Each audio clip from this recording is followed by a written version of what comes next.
One sunny morning, Arif decided to ride his bicycle to the far side of the forest near his village. He had heard stories of an old, giant tree that stood alone in a small clearing. They called it the Whispering Tree. The name intrigued Arif, so he set off to find it, pedaling eagerly through narrow dirt paths. After riding for a while, Arif reached a part of the forest he had never seen before. The trees here were taller, their thick branches forming a cool, green canopy. As he pushed his bike along a narrow trail, he noticed a gap in the trees. Stepping into the clearing, he saw it, the Whispering Tree. The tree was enormous, its trunk wide enough to fit several people standing side by side. Its bark was rough and covered with moss, and its branches stretched high into the sky. But what made the tree special were the strange carvings on its trunk.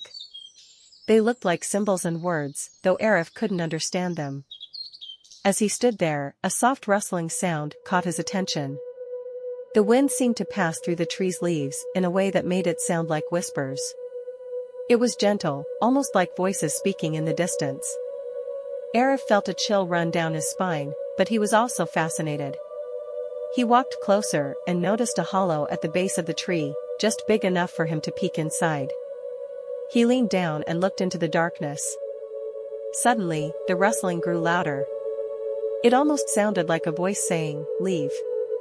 Startled, Arif jumped back. His heart raced as he grabbed his bicycle and sped away from the clearing, not stopping until he was back in the open sunlight near his village.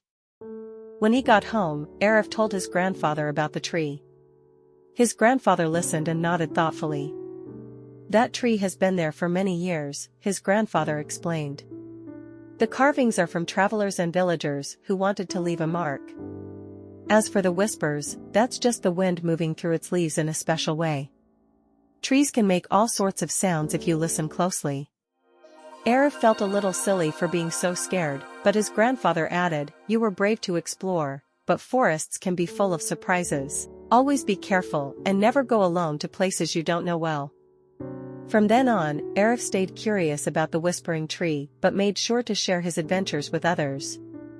The story of the tree became one of his favorites, reminding him of the wonder and the caution of exploring nature.